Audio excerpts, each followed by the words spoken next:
حضرت ابو ہریرہ فرماتے ہیں رضی اللہ تعالیٰ عنہ کہ بھوک کی شدت سے میری کمر دوری ہو گئی، تو میں ڈرا کہ کوئی مجھے نقصان نہ ہو، تو مسجد نبوی کے ایسے گوشے پہ بیٹھ گیا جہاں لوگوں کا گزر ہوتا تھا۔ میرا خیال یہ تھا کہ کوئی شخص مجھے دیکھے گا اور دیکھ کر کے پہچان جائے گا کہ مسئلہ کیا ہے، لیکن جو بھی گزرتا سلام کر کے چلا جاتا، شاید اسے جلدی ہوتی، یا پھر ہستی پلکوں کے نیچے غم بھی پلتے ہیں، مگر کون دیکھتا ہے اتنی گہرائی میں۔ میں نے سوچا کہ ایک قدم اور آگے بڑھوں اور آنے والوں سے ہم کلام ہوں، جب میں ان سے بات کروں گا تو میرے لہجے سے وہ میری آواز کی شکستگی سے پہچان جائیں گے کہ میرا مسئلہ کیا ہے۔ تو کہتے ہیں حضرت عمر رضی اللہ تعالیٰ عنہ آئے، میں ان سے کوئی مسئلہ شرعیہ دریافت کیا، لیکن شاید انہیں بھی جلدی تھی، انہوں نے مسئلہ بتایا اور آگے بڑھ گئے۔ میں پریشان تھا کہ حضرت سیدنا صدیق اکبر رضی اللہ تعالیٰ عنہ آئے۔ میں نے ان سے بھی قرآنی آیت کے بارے میں سوال کیا، لیکن وہ بھی جلدی میں تھے اور انہوں نے بس آیت بتائی اور آگے گزر گئے۔ تو فرماتے ہیں کہ میں ایک عجیب کیفیت میں مبتلا بیٹھا تھا کہ ایک جانب سے روشنی اٹھی اور دل و قلب و نگاہ کا مرشد اولین آ گیا۔ تو کہتے ہیں حضور آ گئے، تو چونکہ میری عادت بنی ہوئی تھی کہ میں ہر آنے والے سے مسئلہ ہی پوچھ رہا تھا، تو میں نے حضور سے بھی مسئلہ پوچھ لیا۔ تو حضور نے میری جانب دیکھا اور پھر زیر لب مسکراتے ہوئے بولے، ابو ہریرہ بھوک لگی ہوئی ہے؟ میں نے کہا جی حضور مجھے بھوک لگی ہے۔ کہا میرے پیچھے آ جاؤ۔ حجرات اقدس کی قربت میں حضور پہنچے تو اہل خانہ کو آواز دی کچھ کھانے کے لیے ہے؟ تو انہوں نے کہا دودھ کا ایک پیالہ ہے۔ مجھے فرمانے لگے ابو ہریرہ وہ جو صفہ کے چبوترے پہ بیٹھے ہیں جاؤ ان کو بلا لاؤ۔ کہتے ہیں دودھ کا ایک پیالہ، اور مجھے تسکین ہوئی تھی لیکن 70 آدمی بیٹھے تھے وہاں۔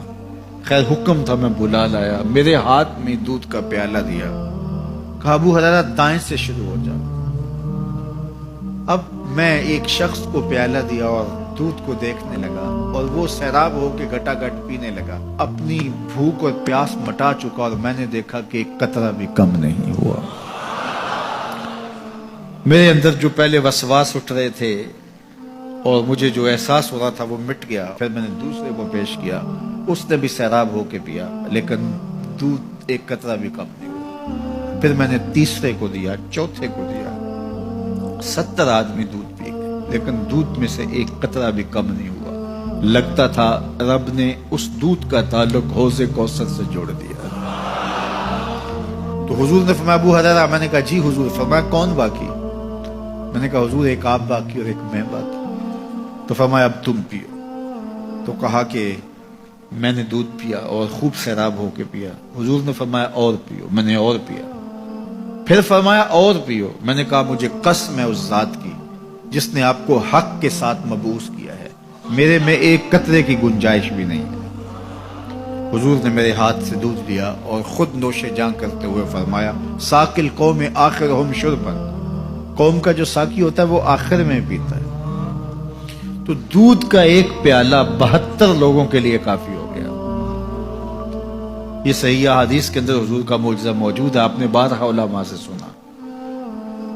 لیکن اس تربیتی عمل سے بھی کبھی غافل نہ ہونا کہ 2 جہاں کا سردار ہے اور 71 آدمیوں کا جوٹا نوش جان کر رہا ہے۔ آج جب دولت پھیل رہی ہے، لوگوں کے پاس وسائل زیادہ ہوتے چلے جا رہے ہیں، تو ان کو ایک دوسرے سے گھن آنا شروع ہوتی ہے، برتن الگ ہوتے چلے جاتے ہیں۔ اسی زمانے میں تمام افراد ایک ہی برتن میں بیٹھ کے کھاتے تھے۔ پہلے یہ ہوتا تھا ایک گلی میں 2 امیر رہتے تھے، 4 غریب رہتے تھے، 2-3 مخیر حضرات اور جو ہے وہ کچھ متوسط لوگ رہتے تھے، اور ایک چھوٹا سا کنبہ اور قبیلہ ہوتا تھا، اور وہ ایک دوسرے کی ضرورتوں کا خیال رکھتے تھے۔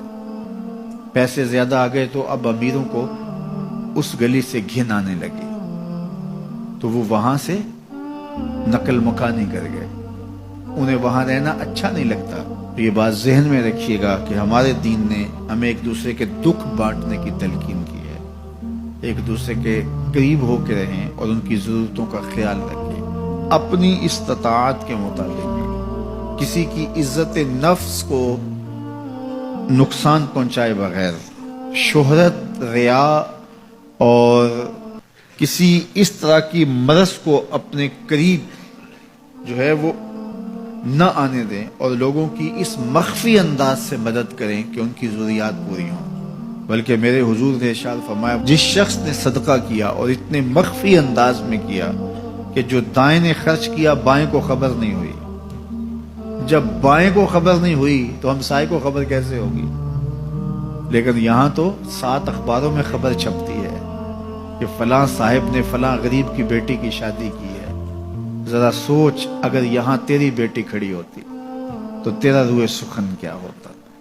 لوگوں کی غربت کا مذاق نہ اڑاؤ، لوگوں کے جذبات سے کھیلو نہ۔ اللہ نے اگر آپ کو کچھ عطا کیا ہے تو پھر لوگوں کی ضرورتوں کو پورا کرو، لیکن